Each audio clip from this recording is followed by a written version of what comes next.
అందరికీ నమస్కారం. నేను మీ మురళిని. వైఎస్ సునీత అనుకున్నంత జరిగిందా? ఆమె న్యాయం దొరుకుతుంది అని ఎంతో పోరాడినా న్యాయం దొరకలేదా అంటే ఇప్పుడు చాలా ప్రశ్నలు తెర మీదకి వస్తున్నాయి. ముఖ్యంగా వైఎస్ వివేకానందరెడ్డి హత్య కేసులో సూత్రధారులు తప్పించుకున్నారా? సిబిఐ కొండను వెతికి ఎలుకను పట్టుకుందా? అసలు ఏం తేలింది? ఆ కేసులో ఏం తేల్చి చెప్పారు? మరి వైఎస్ సునీతకు న్యాయం జరిగిందా? ఇవన్నీ మనం చూస్తే ఇక ఈ సిబిఐ విచారణలో ఎందుకు ఈ గందరగోళం? ఇన్ని సంవత్సరాలు ఎందుకు అలా పట్టుకున్నారు? ఎందుకు అలా అదిమి పెట్టారు? ఇప్పుడు న్యాయం కోసం ఒక ఆడమనిషి కోర్టు చుట్టూ తిరుగుతూ ఉంటే ఎందుకు దాన్ని అంత చిన్న విషయంగా, ఎందుకు ఎవరికి ఉపయోగం లేదు అన్నట్టుగా దాన్ని అలాగా ప్రొలాంగ్, అంటే ఏదైనా ఒక కేసు ఉందనుకోండి, కోర్టులో ప్రొలాంగ్ చేసుకుంటూ వచ్చారు. ఇప్పుడు ఆ కేసు ఎంత ప్రొలాంగ్ అని అంటే ఆఖరికి న్యాయస్థానాల్లో కూడా న్యాయం దొరకదా అని ఆలోచించే స్థితికి చేరుకున్నారు ప్రతి ఒక్కరు. ఎందుకు అనంటే చాలా కాలంగా ఈ కేసు కాలయాపన చేస్తూనే వస్తుంది. ముఖ్యంగా పొలిటికల్ సర్కిల్లో కూడా ఇదే ఆసక్తికరమైన చర్చ. వివేకానందరెడ్డి హత్య కేసుకు సంబంధించి సిబిఐ చేతులెత్తేసింది. ఈ కేసులో కొత్తగా ఆధారాలు ఏమీ దొరకలేదని, ఇతరుల ప్రమేయంపై ఎటువంటి సాక్ష్యాలు లేవని తేల్చి చెప్పేసింది. అయితే ఇక తుది ఛార్జ్ షీట్ దాఖలు చేసింది. ఓ 4 కిరాయి మూట ఈ ఘటనకు పాల్పడిందని చెప్పుకుని వచ్చింది. వైఎస్ భాస్కర్ రెడ్డి సూత్రధారి అని చెప్పుకుని వచ్చింది. అయితే వివేకానందరెడ్డి కుమార్తె సునీత అసలు సూత్రధారులు పట్టుబడలేదని బలంగా ఆమె నమ్ముతున్నారు. మాజీ సీఎం జగన్మోహన్ రెడ్డితో పాటు ఆయన భార్య భారతీరెడ్డి సైతం విచారించాలని బలంగా కోరుతున్నారు. కానీ మరెవరిని విచారించే అవకాశం లేదని సిబిఐ చెబుతుంది. మరి పూర్తిగా న్యాయం జరిగిందా? వైఎస్ సునీత గారు మరి సంతృప్తి చెందుతారా అంటే అది ఎవరికీ అర్థం కాని ప్రశ్న. ముఖ్యంగా ఇది హై ప్రొఫైల్ కేస్. ఇప్పుడో 2019 మార్చి 15న ఈ హత్య జరిగింది. అంటే 2019 నుంచి ఇప్పటి వరకు చూస్తే మనకి ఇంచుమించు 7 సంవత్సరాలుగా ఈ కేసులో న్యాయం దొరుకుతుంది అని సునీత గారు పోరాడుతూనే వస్తూ ఉన్నారు.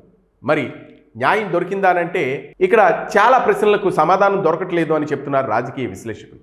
వైఎస్ వివేకానందరెడ్డి గారు ఇందాక మనం చెప్పుకున్నట్టు 2019 మార్చి 15న దారుణ హత్యకు గురయ్యారు. ఇక ఆయన ఒక మాజీ ముఖ్యమంత్రి సోదరుడు, పైగా ఎంపీ అయ్యారు, ఎమ్మెల్యే అయ్యారు, మంత్రిగా కూడా ఆయన చాలా పనులు చక్కబెట్టారు. ఇక వైఎస్ రాజశేఖర రెడ్డి గారి తర్వాత అంతటి పెద్ద నేత కూడా ఆయనే అని అప్పుడు ఆ రోజుల్లో చాలామంది గట్టిగా నమ్మేవారు. గత 3 దశాబ్దాలుగా పులివెందుల ఆయన కంట్రోల్లోనే ఉండేది. చీమ చిట్టుకుమన్నా ఇట్టే తెలిసిపోయేది. అటువంటి వివేకానందరెడ్డి గారు హత్య జరిగింది అంటే అది రాజకీయ కుట్ర కోణంలో ఉంటుందన్న ప్రధాన అనుమానం. ఆయన మరణాన్ని గుండెపోటుగా చిత్రీకరించాలని భావించారు. అయితే ప్రధానంగా వైఎస్ భాస్కర్ రెడ్డి గారు గుండెపోటుగా చిత్రీకరించే ప్రయత్నం చేశారు తొలుత. ఇప్పుడు సిబిఐ ఆయనే అసలు సూత్రధారి అని తేల్చింది. ఆయన స్వయాన కడప ఎంపీ అవినాష్ రెడ్డి తండ్రి. ఇంతవరకు ఆయన తెర వెనుక మాత్రమే ఉండేవారు. ఎమ్మెల్యే కాదు, ఎంపీ అంతకంటే కాదు. ఆయనే రాజకీయ ఆధిపత్యంలో భాగంగా హత్యా పథకం వేశారని సిబిఐ చెబుతుంది. ఇక్కడే సునీత రెడ్డిలో అనుమానం. భాస్కర్ రెడ్డి రాజకీయ ప్రయోజనం కోసం హత్య చేయించారు అంటే అది ముమ్మాటికి అవినాష్ రెడ్డి కోసమే. అందుకే అవినాష్ రెడ్డి పాత్ర ఎక్కువగా ఉందని సునీత రెడ్డి చెప్తున్నారు. వీరికి పరోక్షంగా సహకారం జగన్మోహన్ రెడ్డి గారితో పాటు ఆయన భార్య భారతీరెడ్డి గారు చేశారు అన్నది ఆమె ప్రధాన ఆరోపణ, ప్రధాన అనుమానం. ఎందుకంటే వైఎస్ భాస్కర్ రెడ్డి భారతీరెడ్డికి సమీప బంధువు. మరి అందుకే సునీత బలంగా కోరుతుంది వారి ప్రమేయంపై దర్యాప్తు చేయాలి మహాప్రభు అని. అయితే దీనిపై జగన్ గారి స్పందన కూడా పెద్దగా లేదు. వైఎస్ఆర్ కాంగ్రెస్ పార్టీని ఏర్పాటు చేసిన బలమైన ప్రతిపక్షంగా పార్టీని తీర్చిదిద్దారు జగన్మోహన్ రెడ్డి గారు. పైగా 2019 ఎన్నికల్లో తప్పనిసరిగా గెలుపు అనే వాదన వినిపించింది. ఆ సమయంలో వివేకానందరెడ్డి హత్య జరిగితే అన్న కుమారుడేగా జగన్మోహన్ రెడ్డి గారు. మరి ఎలా స్పందించాలి? మా చిన్నాన్నను పొట్టన పెట్టుకున్నారు, ఇలా పొట్టన పెట్టుకున్న వాళ్ళు ప్రతి ఒక్కరు అంతు తేలిస్తాం అన్నట్టు ఉండాలి కదా. అదృష్టవశాత్తు ఆ ఎన్నికల్లో జగన్మోహన్ రెడ్డి గారు గెలిచి ముఖ్యమంత్రి అయిపోయారు. అయితే ఇది చేతిలో సర్వాధికారాలు కూడా వచ్చిన జగన్మోహన్ రెడ్డి గారు అప్పటి వరకు నారాసుర చరిత్ర, చంద్రబాబు నాయుడు గారి ప్రమేయం లేకుండా ఈ హత్య జరిగి ఉండదు, చంద్రబాబు నాయుడు గారి ద్వారానే ఈ హత్య జరిగిందని గొంతు చించుకుని కేకలు పెట్టినటువంటి జగన్మోహన్ రెడ్డి గారు, సొంత మీడియాలో ఓదరగొట్టినటువంటి జగన్మోహన్ రెడ్డి గారు మరి సిఐడి విచారణ వద్దు, సిబిఐ కావాలని కోరారు. పవర్లోకి వచ్చాక సిబిఐ విచారణ అవసరం లేనట్టు మాట్లాడారు. ఏకంగా న్యాయస్థానంలో కూడా తన వాదనలు వినిపించారు కూడా ప్రభుత్వం తరఫున. సొంత బాబాయ్ హత్య కేసు విచారణకు ఏమాత్రం సహకరించలేదు. సిబిఐ సప్లిమెంటరీ ఛార్జ్ షీట్ A8లో నిందితుడిగా పేరు చేసినప్పుడు ఆయన అరెస్టు కోసం ప్రయత్నం చేసింది సిబిఐ. అత్యున్నత దర్యాప్తు సంస్థ తేల్చినప్పుడు అరెస్టుకు సహకరించాలి. అందరి మాదిరిగానే చట్టం తన పని తాను చేసుకుంటుందని చెప్పాలి. కానీ జగన్మోహన్ రెడ్డి గారు మాత్రం ఆ ప్రయత్నం చేయలేదు. దీంతో ఆయన పాత్రపై కూడా అనుమానాలు ప్రారంభమయ్యేందుకు ఆయనే అవకాశం ఇచ్చారన్న మాటలు కూడా వినబడ్డాయి.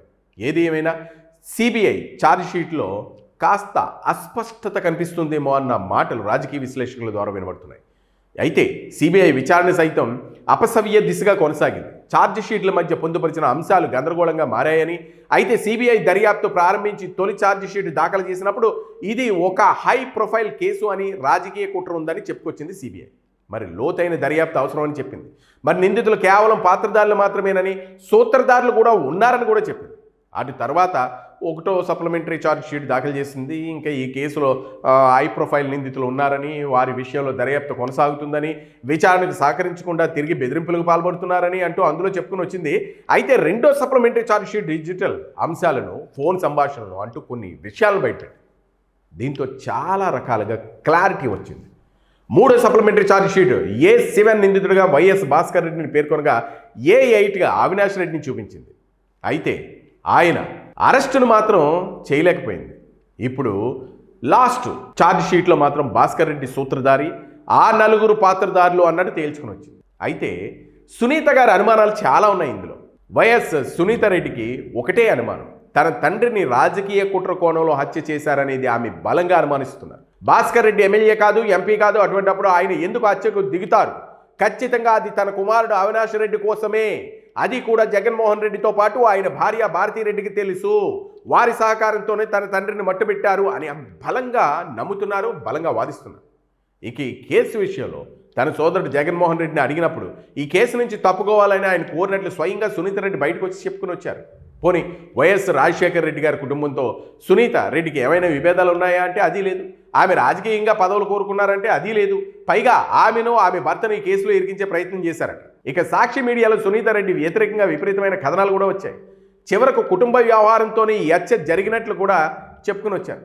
హత్యను గుండుపోటుగా చిత్రీకరించడం రాజకీయ ప్రత్యర్థులే చేశారని టీడీపీపై నెట్టడం, చేతిలో పవర్ వచ్చిన ఈ హత్య కేసు విషయం జాప్యం చేయడం, ఉద్దేశపూర్వకంగా తొక్కివేసే ప్రయత్నం చేయడం, నిందితులుగా భావిస్తున్న వారిని వెనకేసుకు రావడం, తన బాబాయ్ హత్యకు గురైతే నిందితులకు శిక్ష పడాలని జగన్ కోరుకోకపోవడం వంటి వాటితో సూత్రధారుల విషయంలో అనుమానాలు బాగా పెరిగిపోయాయని చెప్పుకుని వస్తున్నారు వైఎస్ సునీత గారు. కేవలం నిందితులను వెనకేసుకొస్తున్నారని జగన్మోహన్ రెడ్డిపై అపవాదం ఉంది. సునీతలో కనిపిస్తున్న లోటు కూడా అది. కేవలం నలుగురు కిరాయి ముఠాలతో అంతమొందించడం అంత ఈజీ కాదు. దీని వెనుక అసలైన రాజకీయ కుట్ర సిబిఐ కనిపెట్టలేకపోయింది అని సునీతలో ఉన్న ఆవేదన. ఏది ఏమైనా ఈ కేసులో దర్యాప్తు అంతా ముగిసిపోయింది. ఈ కేసు ఫైనల్ జడ్జిమెంట్ త్వరలోనే రాబోతుంది అని చెప్పుకుని వస్తున్నారు. ఏది ఏమైనా మరి సునీతకు కరెక్ట్ అయిన న్యాయం జరుగుతుందా, మరి ఈ కేసులో నిందితులు తప్పించుకుంటారా అన్నది ఎవరికీ అంతుపట్టని కొన్ని కోట్ల సమాధానం దొరకనటువంటి ప్రశ్న. మరి ఏదవుతుందో, ఏం జరుగుతుందో వేచి చూడాల్సిన పరిస్థితి అయితే కనపడుతుంది. మరి ఇందులో ఎవరు నిందితులు, ఎవరు మరి నిర్దోషులు తేలాలి అని అంటే మరికొద్ది రోజులు ఆగాల్సిందేనని చెప్పుకుని వస్తున్నారు. మరి ఇందులో సునీతకు న్యాయం జరుగుతుందా, అలాగే మరి ఎవరైతే నిందితులు ఉన్నారో వాళ్ళకి శిక్ష పడుతుందా అని అంటే న్యాయస్థానాలు చెప్పేటటువంటి తీర్పుపై ఆధారపడి ఉంటుంది. చూద్దాం మరి ఏం జరుగుతుంది అనేది. మరి ఈ విషయంపై మీ అభిప్రాయాలు తెలియజేయాలి అని అనుకుంటే కామెంట్ రూపంలో తెలియజేయండి. అలాగే వీడియోని లైక్ చేయండి, షేర్ చేయండి. Thank you.